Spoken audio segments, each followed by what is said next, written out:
I know thy works, and tribulation, and poverty, but thou art rich.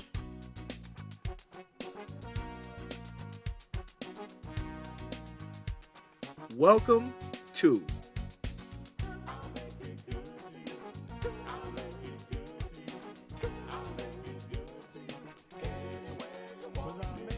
the Black Excellence and Abundance Channel.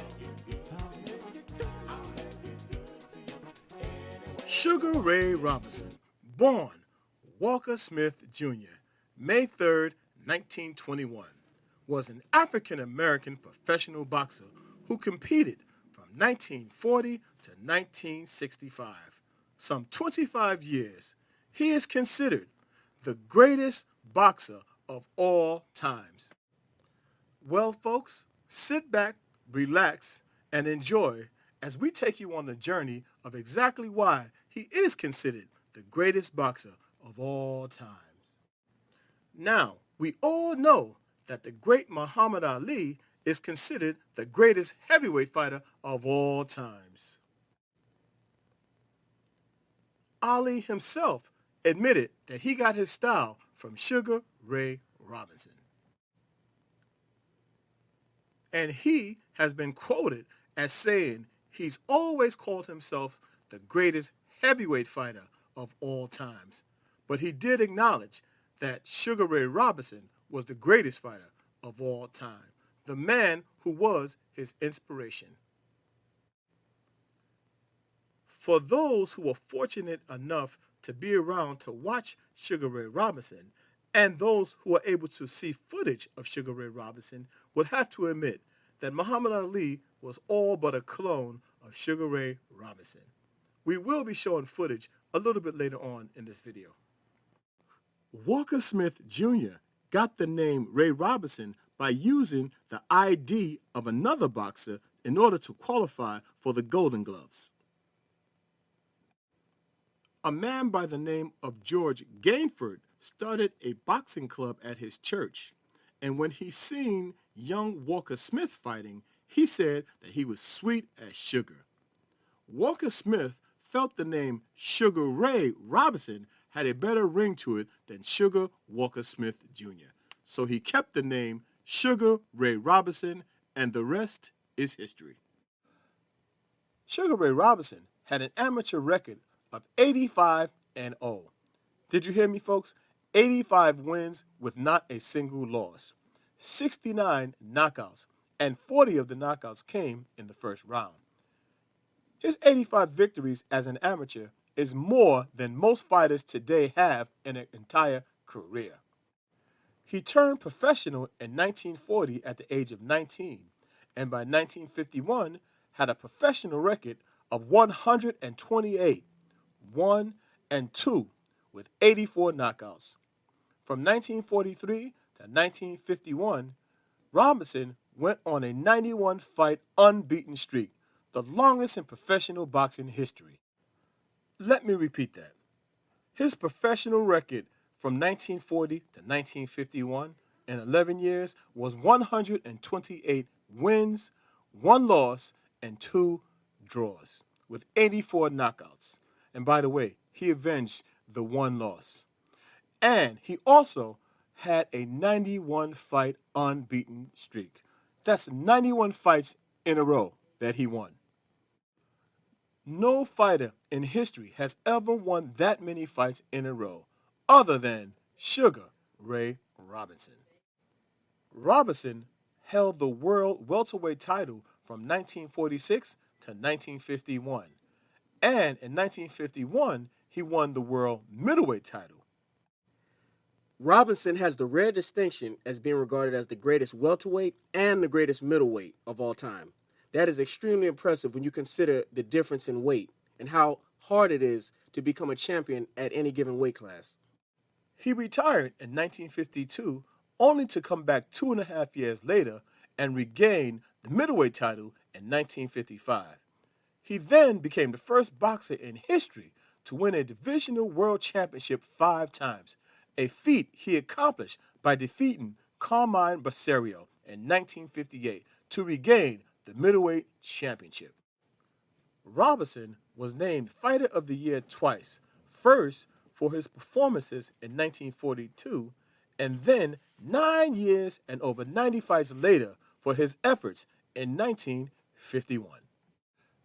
As a youth, Robinson idolized Henry Armstrong, who was one of very few people at that time to win titles in the lightweight, featherweight, and welterweight divisions.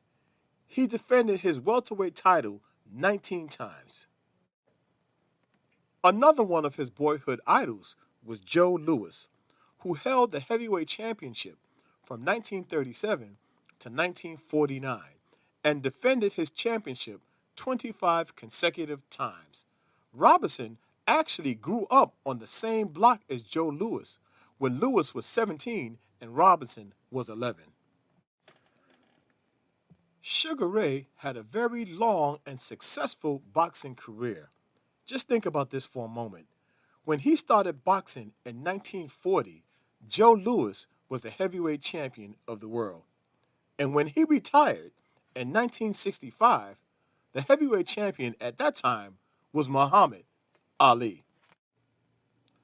Robinson made his professional debut on October 4th, 1940, winning by second-round stoppage over Joe Echeverry. Robinson fought 5 more times in 1940, winning each time, with 4 wins coming by way of knockout. Robinson won his first 40 professional fights. His first loss came to Jake LaMotta, a loss that he avenged 5 times. Prior to winning a title, Sugar was known as the uncrowned champion. In 1946, he finally got a shot at the title and he defeated Tommy Bell in a unanimous decision to become the welterweight champion of the world.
I say I'm the greatest heavyweight of all time, but pound for pound, I still say Sugar Ray Robinson was the greatest of all time.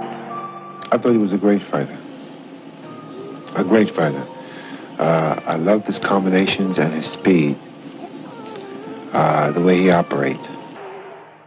I think pound for pound, he was the greatest of everyone that stepped in the ring. Ray Robinson was the best fighter that ever stepped in the ring because he could punch. And even now, when he used to back away from him, he could knock out another left hook. I saw him knock out people with left hook.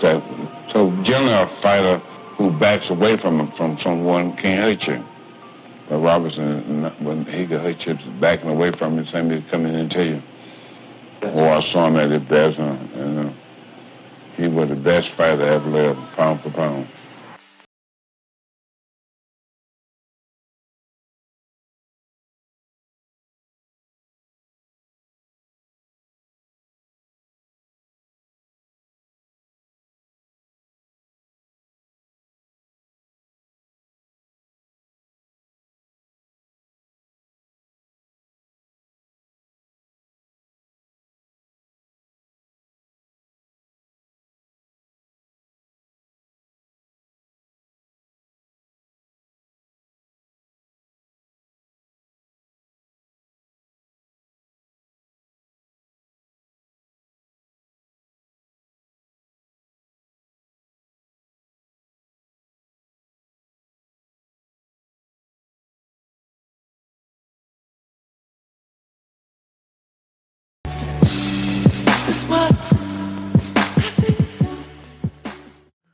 On November 11th, 1965, Sugar Ray Robinson finally retired from boxing for good.